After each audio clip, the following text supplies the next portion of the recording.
ফিলিস্তিনের মুক্তিকামী সংগঠন হামাসের রাজনৈতিক শাখার সুযোগ্য কাণ্ডারি ইসমাইল হানিয়ার হত্যাকাণ্ডের পর সংগঠনটি নেতৃত্বের শূন্যতায় ভুগছিল।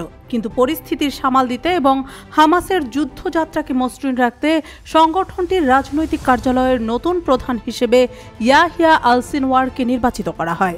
এই সিদ্ধান্তের ক্ষেত্রে বর্তমান যুদ্ধ পরিস্থিতিতে প্রতিরোধকামী আন্দোলনের কৌশলগত পরিবর্তনের ইঙ্গিত মিলছে।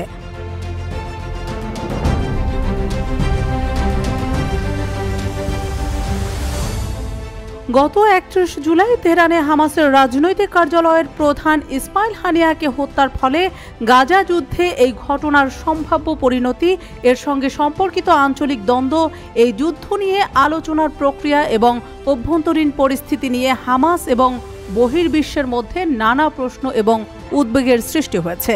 তবে হানিয়ার উত্তরসূরি হিসেবে গাজায় হামাসের প্রধান হিসেবে ইয়াহিয়া সিনওয়ারকে বেছে নেয়ার মাধ্যমে চলমান যুদ্ধে এই সংগঠনটির পোক্ত ভবিষ্যৎ যুদ্ধ কৌশলের স্পষ্ট ইঙ্গিত দিচ্ছে।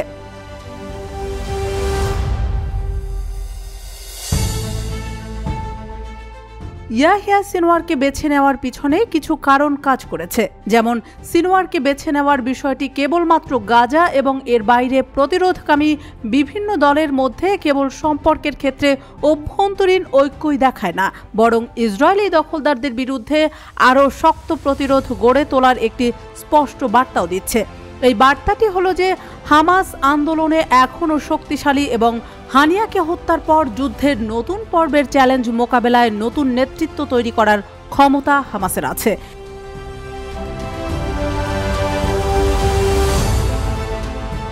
এখন ইহুদিবাদী হায়নাদের সিনওয়ারের মুখোমুখি হতে হবে, যিনি আল আকসা ফ্লাড অভিযানের প্রধান কারিগর হিসেবে পরিচিত। দ্বিতীয়ত, হানিয়ার উত্তরসূরি হিসেবে সিনওয়ারকে নির্বাচন করার অর্থ হল একভাবে নেতানিয়াহুকে অপমানিত করা, একই সাথে তার অভ্যন্তরীণ বিব্রতকর অবস্থা আরও নড়বড়ে করে দেওয়া। কারণ ইসরায়েলি সরকার হাজারো চেষ্টার পরও এখনো পর্যন্ত সিনওয়ারকে হত্যা করতে ব্যর্থ হয়েছে, যাকে তারা তাদের ধ্বংসের পেছনে প্রধান অপরাধী বলে মনে করে আসছে।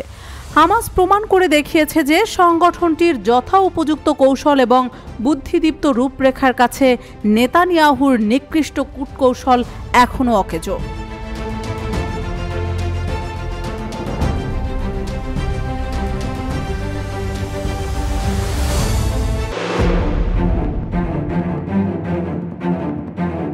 হামাস ইসরায়েল যুদ্ধ শুরুর পর থেকে এই যুদ্ধ নিয়ে গভীর উদ্বেগ প্রকাশ করে আসছিলেন রাশিয়ার প্রেসিডেন্ট ভ্লাদিমির পুতিন। গাজায় বিপুল সংখ্যক নিরীহ মানুষের প্রাণহানিতে দুঃখ প্রকাশ করেন এবং যুদ্ধ বন্ধের জন্য বারংবার আহ্বান জানান পুতিন।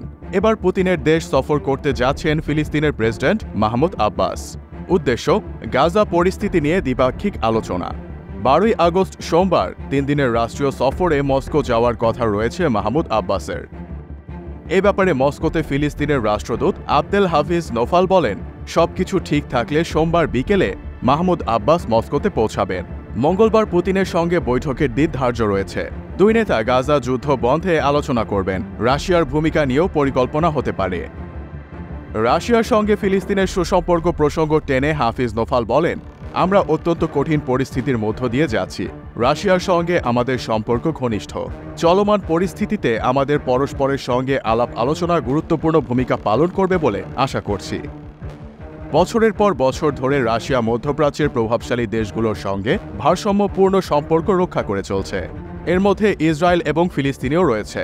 কিন্তু ইসরায়েল হামাস যুদ্ধ ও ইউক্রেন রাশিয়ার নিজেদের আগ্রাসনের পর মধ্যপ্রাচ্যের হামাস ও ইরানের সঙ্গে সম্পর্ক বাড়িয়েছে পুতিন। এর মধ্যে ফিলিস্তিনের প্রেসিডেন্টের সাথে পুতিনের আলাপচারিতা কতটা ফলপ্রসূ হবে তা নিয়ে নানাবিধ চিন্তা ভাবনার বেড়াজাল ইতোমধ্যেই তৈরি হয়েছে। গত বছরের 7 অক্টোবর ইসরায়েলে হামাসের হামলার জেরে গাজায় অভিযান শুরু করে বর্বর নেতানিয়াহুর সরকার। এই যুদ্ধে এখন পর্যন্ত 39,000-এর বেশি ফিলিস্তিনি নিহত এবং হাজারো আহত হয়েছেন। ধ্বংস হয়ে গেছে 70% বেশি স্থাপনা। এই যুদ্ধে জায়নবাদী ইসরায়েলি বাহিনী ব্যাপক মানবাধিকার লঙ্ঘন করছে। বিভিন্ন আন্তর্জাতিক সংগঠন করা প্রতিক্রিয়া দেখালেও কঠোর সামরিক অভিযানের পক্ষে অনড় নেতানিয়াহুর সরকার। এরই ধারাবাহিকতায় তারা যুদ্ধবিরতি চুক্তি নিয়ে গড়িমসি করছে এখনও।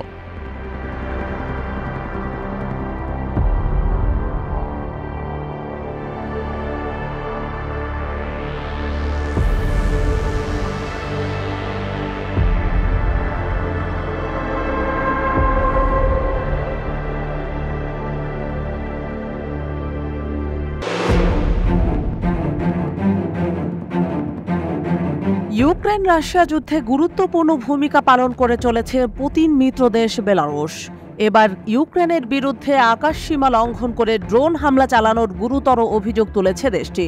স্থানীয় সময় শনিবার রাজধানী মিন্স্কে এক সংবাদ সম্মেলনে দেশটির প্রেসিডেন্ট আলেকজান্ডার লুকাশেনকো জানান, শুক্রবার রাতে ইউক্রেনের ডজন খানেক ড্রোন বেলারুশের আকাশসীমায় অনুপ্রবেশ করে।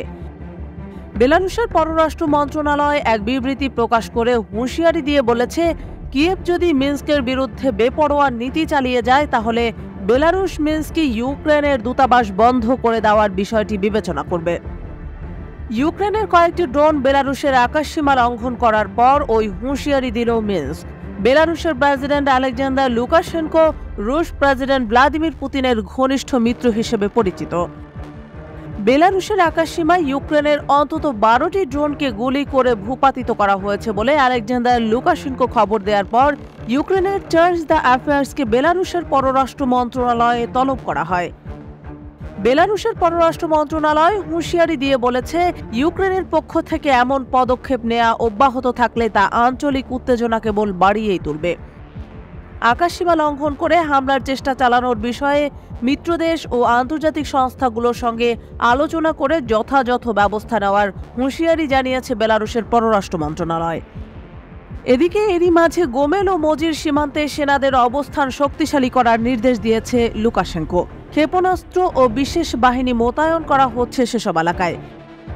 অন্যদিকে ইউক্রেনের কাউন্টারিং ডিসইনফরমেশন সেন্টারের প্রধানের দাবি, মূল যুদ্ধ থেকে চোখ ফেরাতেই এমন অভিযোগ তুলছে বেলারুশ। এর অজুহাতে সীমান্তে সেনা অবস্থান জোরালো করছে তারা।